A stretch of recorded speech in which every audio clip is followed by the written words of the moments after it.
Hello students, welcome in your English class. Today we are going to learn lesson 3 of your English Rainbow book. The title of the lesson is The Magic Show. The learning outcome of today's session is students are able to communicate in English and read dialogues with proper understanding. Students, you live in a village and sometimes you go to bigger village or a city bigger than. कभी हम गांव से निकल बाहर जाते हैं, शहर जाते हैं, किसी शहर को देखते हैं, उससे भी बड़े शहर को देखते हैं, तो आपको लगता है चेंजेस दिखाई देते हैं? बिल्कुल चेंजेस दिखाई देते हैं। बच्चों, हम लोगों की जो आसपास की लाइफ है, जब हम जगह बदलते हैं तो वो भी हमें भिन्न दिखाई देती है, चेंज दिखाई देती है। अब यहाँ देखिए, आप लोग दो पिक आपको दिखाई दे रही हैं। एक में आपको सिटी लाइफ कैसी होती है उसको थोड़ा सा दिखाया गया है, और दूसरी पिक में विलेज लाइफ, रूरल लाइफ कैसी होती है वो आपको यहाँ दिखाने की और समझाने की कोशिश की जा रही है। आप में से बहुत सारे बच्चे तो गांव से बाहर गए हैं, घूमने के लिए भी गए हैं या रहने के लिए भी गए होंगे, लेकिन जो बच्चे नहीं भी गए हैं तो उनको भी पता होना चाहिए बच्चों, the life you are living in a village is quite much different from that of a city life. City life में बहुत डेंस पॉपुलेशन होती है, वहां पर लोगों के पास उतने बड़े घर आमतौर पर नहीं होते हैं जितने कि विलेजेस में होते हैं, गांव में होते हैं। और सिटी लाइफ में बहुत हसल बसल, जिसको कहते हैं हड़बड़ी भी होती है। लोग तेजी से बहुत सारी चीजों को फॉलो कर रहे होते हैं, जल्दी जल्दी से कर रहे होते हैं। इन्हीं सब चीजों का असर हमारी जिंदगी पर भी पड़ रहा होता है। इसी तरह से रिक्रिएशन के मीन्स, मतलब मनोरंजन के साधन भी अलग अलग होते हैं। जो मनोरंजन के साधन आप लोग यहाँ गांव में देखते हैं, वैसे साधन शहरों में नहीं हुआ करते हैं। जैसे आप बताइए सोच करके, आपके गांव में कौन कौन से शो या और चीजें मनोरंजन की होती रहती हैं आसपास? हाँ जी, ज्यादातर बच्चे जानते हैं कि हमारे गांव में मदारी आता है, खेल दिखाता है, या नट आता है और वो तार पे चढ़ के या तरह तरह के और बहुत दूसरे सारे करतब करके दिखाता है हमको, हमें हंसाता है और हमें खुश करता है।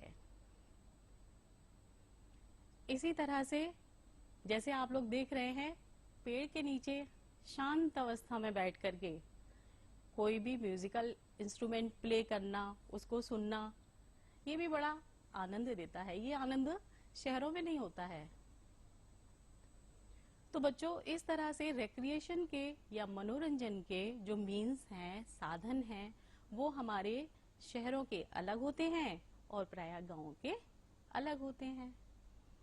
आप लोगों को यहाँ पे पढ़ने को मिलेगा इस लेसन में कि किस तरह से एक प्यारी सी लड़की जिसका नाम है करिश्मा, वो अपने गांव से आई है शहर। और क्यों आई है? वो अपनी दादी माँ के साथ घूमने आई है, और उससे भी बड़ी बात, वो सर्कस देखने आई है। जैसे कि पिक में आप लोग देख रहे हैं, मैजिक शो लिखा हुआ है। मैजिक शो सर्कस को बोलते हैं। अच्छा, एक बात बताइए, आप लोग जानते हैं आपके गांव का नाम क्या है? सब बच्चे जानते हैं। आप में से कुछ बच्चे अपने गांव से पास के शहर में गए हैं कभी? कुछ तो गए हैं। तो देखा होगा आपने, बहुत सारी चीजें अलग अलग सी दिखी होंगी ना।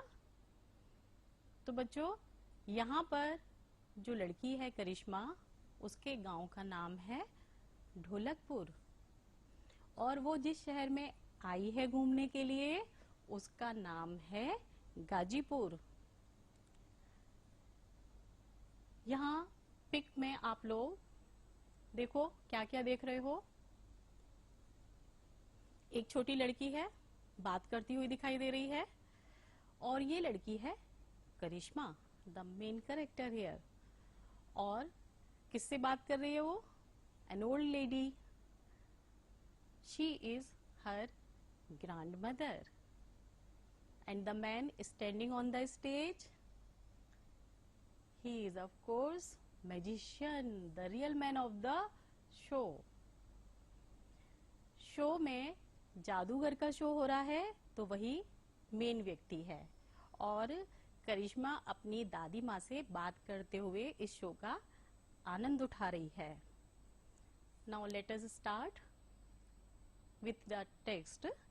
क्या बातचीत हो रही है दोनों में, क्या चल रहा है, हम लोग जानते हैं।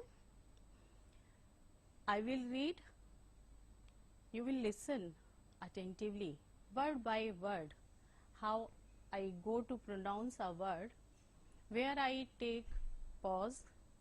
You should all note these things. Karishma is a cute little girl. She lives with her grandparents in a small village named Dholakpur. She loves her granny very much. Once her loving granny takes her to the nearby city Gazipur to watch a magic show. करिश्मा गांव की एक बहुत ही प्यारी सी cute सी लड़की है, और वह अपने दादी दादा के साथ में छोटे से गांव जिसका की नाम है ढोलकपुर, वहां पर रहती है, और गाजीपुर शहर में अपनी दादी माँ के साथ आई हुई है मैजिक शो देखने के लिए। दे एंटर द हॉल, वो हॉल में प्रवेश पाते हैं। हॉल कौन सा? जहां मैजिक शो होने वाला है। Now here you see students, Karishma के सामने पिक लगी हुई है, तो जो भी उसके सामने लिखा हुआ है पिक के, वो उसका डायलॉग है। यहाँ हम लोग डायलॉग फॉर्म में इंग्लिश पढ़ रहे हैं। करिश्मा क्या कह रही है, देखो पढ़ते हैं।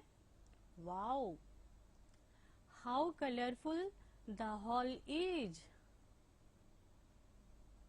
करिश्मा ने कहा है, अरे वाह, ये हॉल तो बहुत ही रंग बिरंगा है।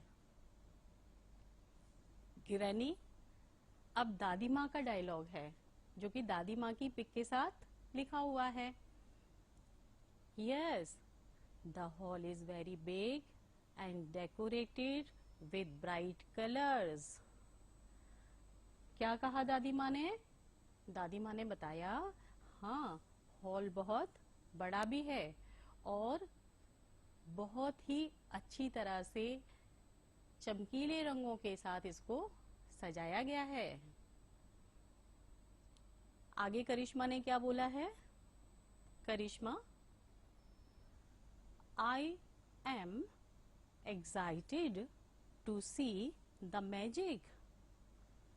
मैं तो मैजिक देखने के लिए बहुत उत्सुक हो रही हूँ।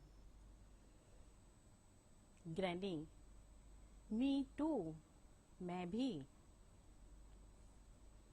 करिश्मा, oh my God, they have switched off the lights, I can not see, it is dark all around. हे भगवान, सारी लाइट्स बंद कर दी गई हैं, मुझको कुछ भी दिखाई नहीं दे रहा, चारों तरफ बस अंधेरा ही अंधेरा हो रखा है। नाउ ग्रैनी क्या कहती हैं, वो सुनते हैं। पढ़ते हैं। Be quiet and look at the stage, there is a dim light. शांत हो जाओ और मंच की तरफ देखो, वहां पर धीमा सा प्रकाश है। The show begins with Ganesh Vandana. Show शुरू होता है और शुरू होने से पहले गणेश जी की स्तुति होती है, वंदना होती है। You know, when a program starts often we do Saraswati vandana. हम लोग सरस्वती वंदना के साथ अक्सर अपने विद्यालय में भी किसी भी प्रोग्राम को शुरू करते हैं। और मैजिक शो का आरंभ हो रहा है गणेश वंदना के साथ। ईश प्रार्थना के साथ में मैजिक शो का स्टार्टिंग होने वाला है। Karishma, granny, look how beautiful they are dressed up. कितना अच्छी तरह से इन्होंने कपड़े पहने हुए हैं, ड्रेस पहनी हुई है। ग्रैनी, यस डियर, हाँ। Karishma, who is that fat man in the middle. बीच में ये मोटा सा व्यक्ति कौन है। ग्रैनी, अब ग्रैनी का डायलॉग है। ग्रैनी कुछ बोल रही हैं। क्या बोल रही हैं granny? Pointing to the man, उस व्यक्ति की तरफ इशारा करते हुए। That man who is wearing a blue dress and has a magic stick in his hand. वो व्यक्ति जिसने नीली ड्रेस पहनी हुई है या कपड़े पहने हुए हैं और जिसने अपने हाथ में जादू की छड़ी पकड़ी हुई है। करिश्मा, यस ग्रैनी, हाँ वही तो। ग्रैनी, अब ग्रैनी क्या आंसर दे रही हैं? He is a magician, he does a magic tricks. वो मैजिशियन है, ही डज मैजिक ट्रिक्स, और वो जादू के कारनामे करता है। Today we are reading only this part of the lesson. In the next lesson we will continue. Let us revise.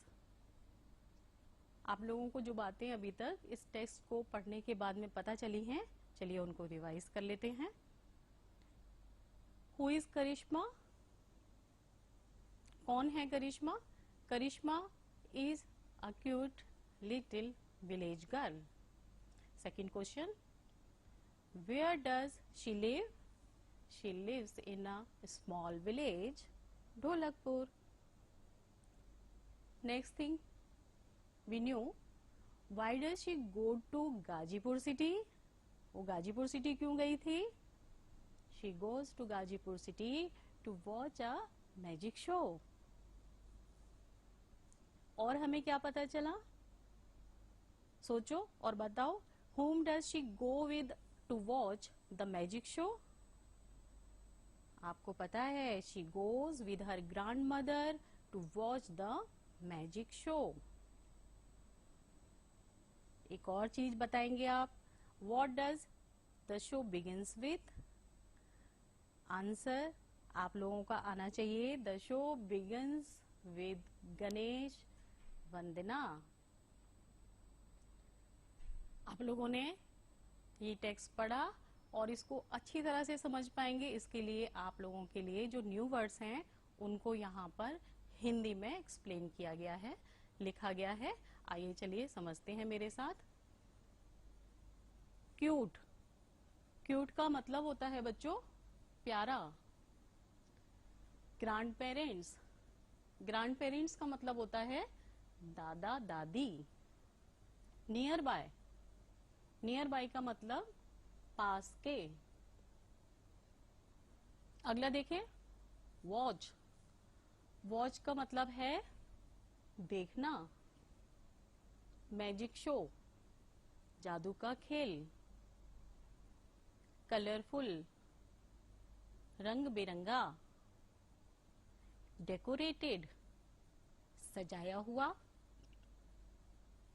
Excited, उत्सुक, स्विच ऑफ, बंद करना। लाइट्स वगैरह को जब हमें बंद करना होता है तब बोला जाता है स्विच ऑफ, और जब खोलना होता है तो बोला जाता है स्विच ऑन। अराउंड, चारों ओर, क्वाइट, शांत, ब्यूटीफुली, खूबसूरती से, मिडिल, बीच में, वियर, पहनना, और लास्ट वर्ड जो आप लोगों के लिए न्यू हो सकता है, समझना होगा आपको, जानना होगा, वो है स्टिक। स्टिक का मतलब छड़ी।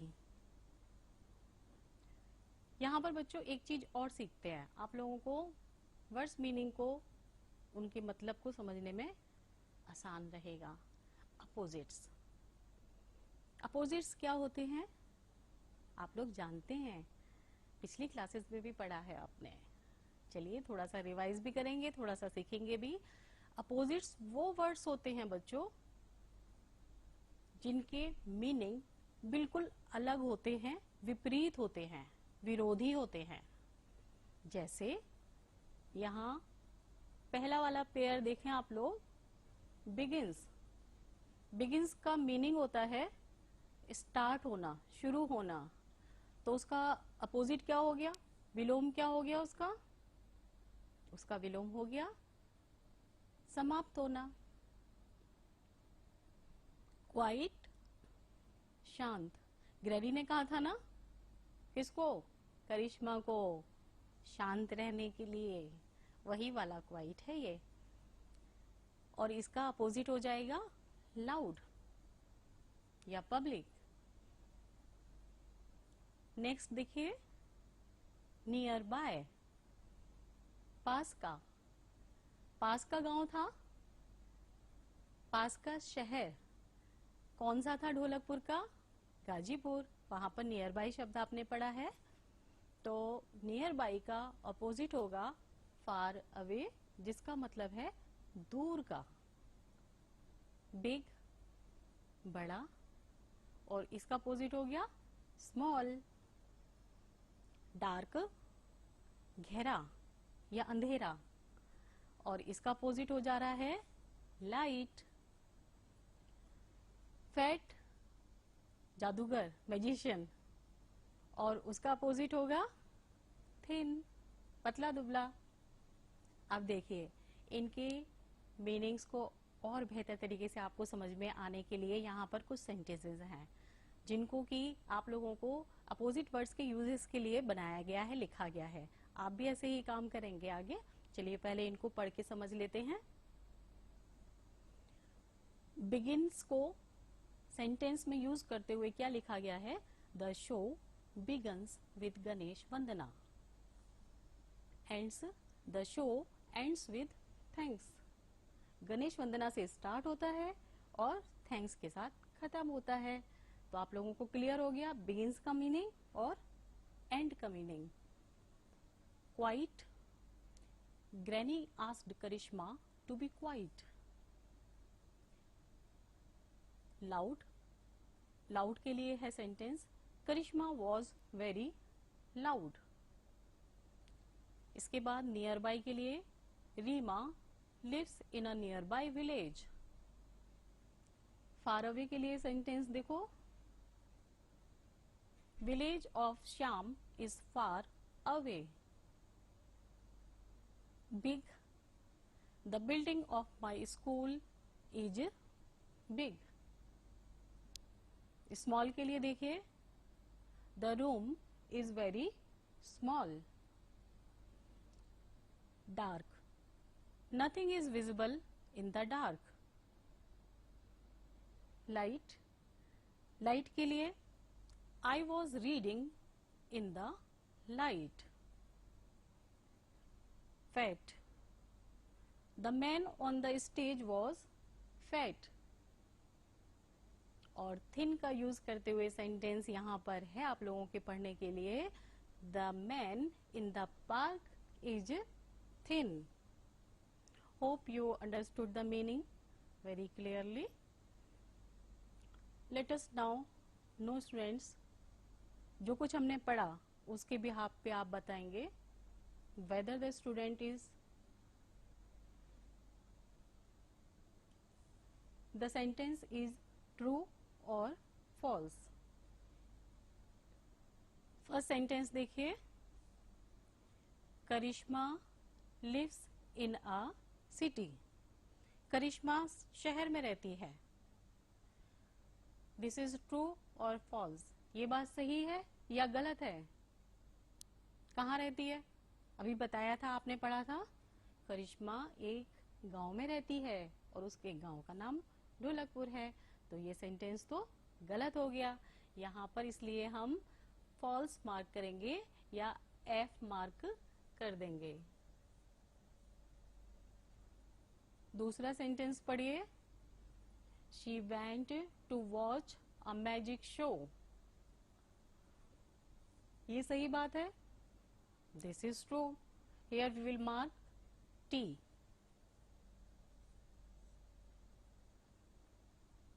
Now we come over to the third sentence.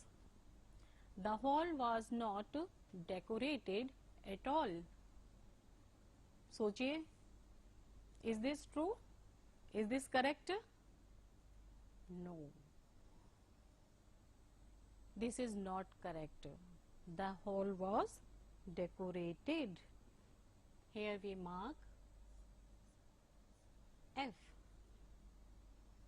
The fat man dressed in blue was a magician.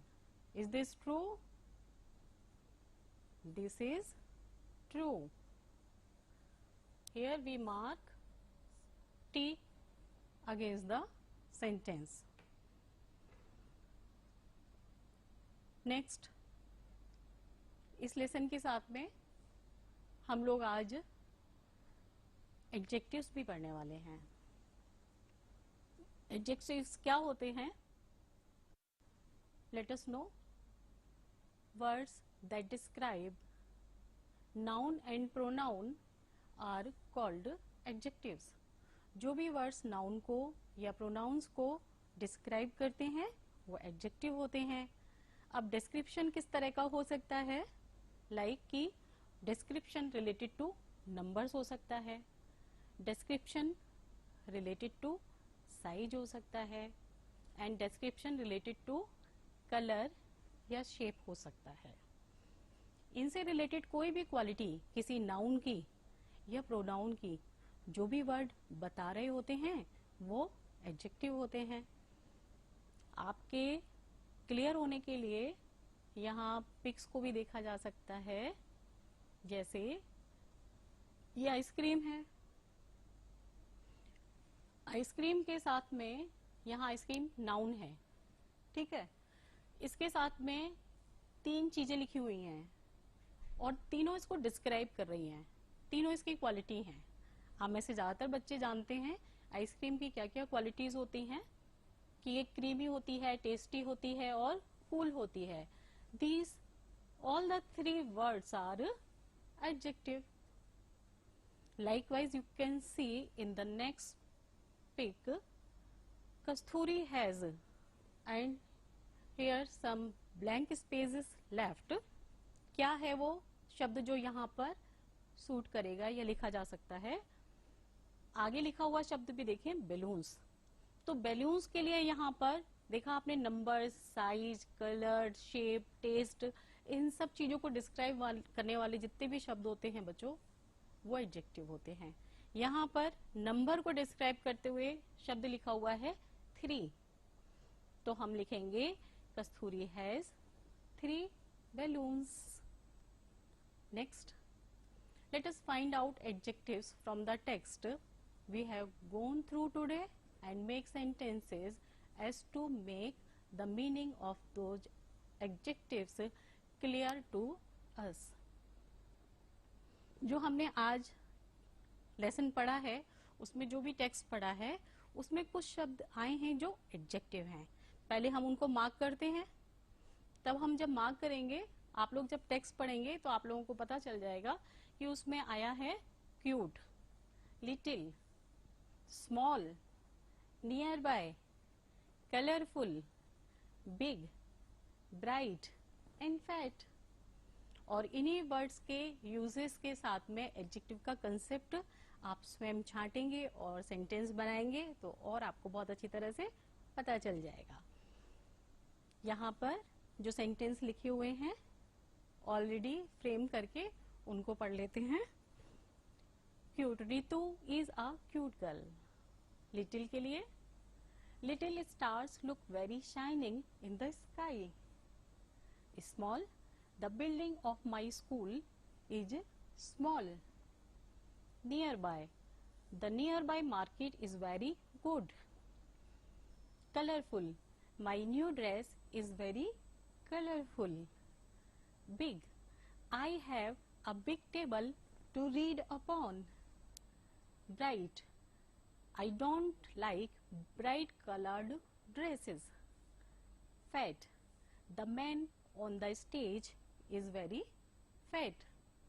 तो इस तरह से आप लोगों को जो भी अपोजिट्स थे वो भी समझ में आए और एडजेक्ट्स थे वो भी समझ में आए होंगे। आप लोग तैयार हो जाओ, कुछ काम घर से करके लाना है, जो कुछ आज पढ़ा है उसके बिहाफ पे। तो आप लोग क्या करने वाले हैं, आज मैं आपको काम दे रही हूँ। Have you ever been to circus or any other stage show? Right 5 to 10 lines about that. आपके गांव में भी कभी कभी सर्कस होते हैं या शो होते हैं, आपने देखे होंगे, या आप कहीं शहर में गए हैं देखने के लिए, तो उसके एक्सपीरियंसेस को बहुत सिंपल से सेंटेंसेस में आपको लिखना है, कोशिश करनी है। स्टार्ट करेंगे 5 लाइन्स लीस्ट, और थोड़ा ज्यादा लिखेंगे तो 10 लाइन्स लिख पाएंगे। दूसरा काम आप क्या करने वाले हैं, which type of entertaining shows do you find in your villages? Try to collect some pictures.